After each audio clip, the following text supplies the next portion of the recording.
नमस्कार, आप देख रहे हैं दिल्ली तक। मैं हूं आपके साथ अनुराधा तंवर। आम आदमी पार्टी अब बन चुकी है राष्ट्रीय पार्टी। औपचारिक ऐलान चुनाव आयोग की ओर से किया जा चुका है। लेकिन अब ये समझिए कि आम आदमी पार्टी के राष्ट्रीय पार्टी का दर्जा हासिल करने के बाद क्या क्या फायदे होंगे, क्या कुछ सहूलियत अब आम आदमी पार्टी को राष्ट्रीय पार्टी का दर्जा हासिल करने के बाद मिलने वाली है। तो आम आदमी पार्टी को राष्ट्रीय पार्टी बनने के कई फायदे होंगे, जिसमें आपको बता दें कि आम आदमी पार्टी का चुनाव चिन्ह झाड़ू रिजर्व होगा। किसी और पार्टी का उम्मीदवार झाड़ू पर नहीं लड़ सकेगा। बैलेट या ईवीएम के उम्मीदवारों के क्रम में आम आदमी पार्टी जो है वो ऊपर नजर आएगी। इसके अलावा राजधानी में उन्हें एक दफ्तर दिया जाएगा। इसके अलावा 20 से ज्यादा स्टार प्रचारक शामिल हो सकते हैं और 40 तक ये संख्या बढ़ाई जा सकती है। तो राष्ट्रीय पार्टी का दर्जा हासिल करने के साथ ही अब आम आदमी पार्टी को कई फायदे मिलने वाले हैं। ये वही तमाम फायदे हैं जो एक राष्ट्रीय दल को मिलते हैं। चुनाव के दौरान खासकर अगर बात की जाए तो कैंपेन के लिए जो स्टार प्रचारकों की लिस्ट है वो लिस्ट बढ़कर 40 तक जा सकती है। इसके अलावा राजधानी में दफ्तर के लिए भी जमीन मिलेगी। इसके अलावा आपको बता दें कि जो आम आदमी पार्टी का चुनाव चिन्ह है वो अब रिजर्व हो जाएगा और चुनाव चिन्ह आम आदमी पार्टी का है झाड़ू, यानी कि अब झाड़ू चुनाव चिन्ह पर किसी और दल का कोई नेता चुनाव नहीं लड़ पाएगा। तो 10 अप्रैल को चुनाव आयोग की ओर से इस बारे में जानकारी दी गई कि आम आदमी पार्टी को नेशनल पार्टी का स्टेटस दिया जाता है। आपको ये भी बता दें कि आम आदमी पार्टी को नेशनल पार्टी का स्टेटस दिए जाने को लेकर काफी सियासी हंगामा भी हुआ पिछले दिनों।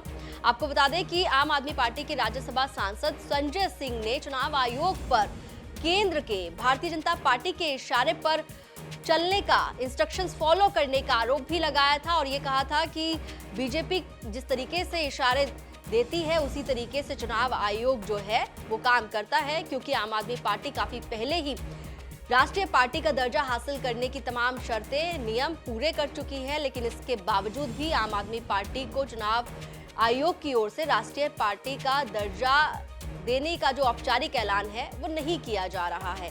और उस दौरान संजय सिंह का जो स्टेटमेंट है वो जब सामने आया था उसके बाद ये भी जानकारी सामने आई थी कि जो कर्नाटक में चुनाव होने वाले हैं उसमें आम आदमी पार्टी ये कह रही है, ये मांग कर रही है चुनाव आयोग से कि जल्द से जल्द पार्टी को राष्ट्रीय पार्टी का स्टेटस दिया जाए, ताकि कर्नाटक में होने वाले विधानसभा चुनाव में आम आदमी पार्टी को वो तमाम फैसिलिटीज मिले जो एक राष्ट्रीय पार्टी को दी जाती हैं। और इस बात को लेकर आपको बता दें आम आदमी पार्टी की जो कर्नाटक इकाई है वो कर्नाटक हाईकोर्ट पहुंच गई थी और कर्नाटक हाईकोर्ट ने इलेक्शन कमीशन को डायरेक्ट किया था कि इस मामले में 13 अप्रैल तक वो क्लैरिफिकेशन दे, वो स्टेटस जो है वो पब्लिश करे।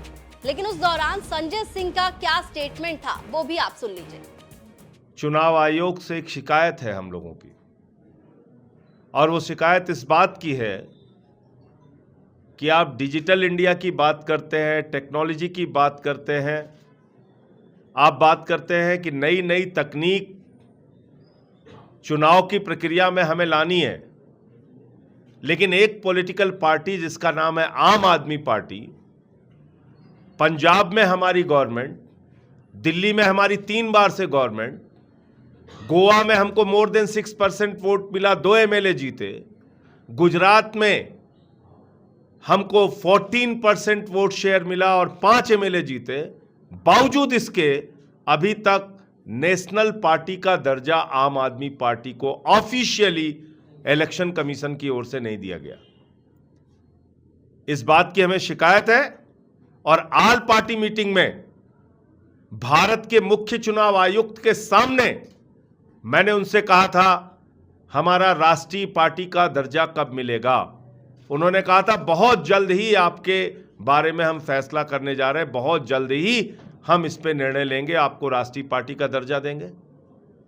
क्लास 10 के बच्चे को अगर बिठा दिया जाए और उसको बोला जाए कि भाई 6% वोट शेयर नियम के हिसाब से, रूल्स के हिसाब से आम आदमी पार्टी को मिल गया, इसको नेशनल पार्टी का दर्जा मिलना चाहिए कि नहीं मिलना चाहिए वो भी बता देगा। पता नहीं क्या कर रहे हैं इलेक्शन कमीशन। तो मैं आप लोगों के माध्यम से भारत के चुनाव आयोग से अनुरोध करूंगा कि तुरंत और तत्काल आम आदमी पार्टी को नेशनल पार्टी का दर्जा दिया जाए, क्योंकि हमारी एप्लीकेशन आपके सामने पेंडिंग है, नंबर 1। और इसमें तो एप्लीकेशन देने की भी जरूरत नहीं थी, आपको खुद कर देना चाहिए था। और दूसरी बात ये कि कर्नाटक के चुनाव में एक नेशनल पार्टी को जितनी भी सुविधाएं मिलती हैं, जितनी भी तरह की फैसिलिटी एक नेशनल पार्टी को मिलती है, वो सारी की सारी सुविधाएं आम आदमी पार्टी को मिलनी चाहिए। इस बात को चुनाव आयोग इंश्योर करे।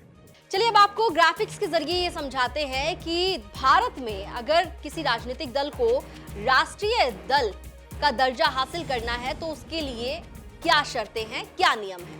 भारत में किसी भी राजनीतिक दल को राष्ट्रीय दल का दर्जा हासिल करने के लिए किसी भी 3 राज्यों में लोकसभा की 2% सीट या फिर किसी भी 4 राज्यों में हुए विधानसभा चुनाव में 6% वोट हासिल करने की शर्त है। तो नियम आपने समझ लिया। अब आप समझिए कि आम आदमी पार्टी अगर लोकसभा की बात करे तो वहां पर आम आदमी पार्टी का स्कोर है 0, लेकिन जब विधानसभा की बात करते हैं तो विधानसभा में जो नियम कहता है कि किसी भी 4 राज्य में 6% वोट शेयर होना चाहिए, तो वो नियम आम आदमी पार्टी ने पूरा कर लिया था। वो भी आपको ग्राफिक्स के जरिए समझाते हैं। दिल्ली में आम आदमी पार्टी मौजूदा समय में 70 में से 63 विधानसभा सीट पर जीत के साथ सरकार चला रही है। पंजाब में आम आदमी पार्टी ने पिछले साल हुए विधानसभा चुनाव में 117 में से 92 में जीत हासिल कर सत्ता पर कब्जा जमाया था। गोवा में इस बार हुए विधानसभा चुनाव में आम आदमी पार्टी के 2 विधायक जीते। गुजरात विधानसभा चुनाव में आम आदमी पार्टी के 5 विधायक जीतने के साथ ही आम आदमी पार्टी ने राष्ट्रीय पार्टी का दर्जा हासिल करने की शर्त पूरी कर दी थी। दिल्ली और पंजाब में आम आदमी पार्टी सरकार चला रही है, तो वहीं गुजरात और गोवा में आम आदमी पार्टी ने वोट शेयर 6% से ज्यादा हासिल किया और इसी के साथ आम आदमी पार्टी ने राष्ट्रीय पार्टी का दर्जा हासिल करने का नियम भी पूरा कर लिया और अब औपचारिक तौर पर आम आदमी पार्टी बन गई है राष्ट्रीय पार्टी। दिल्ली से जुड़ी तमाम खबरों के लिए आप देखते रहिए दिल्ली तक।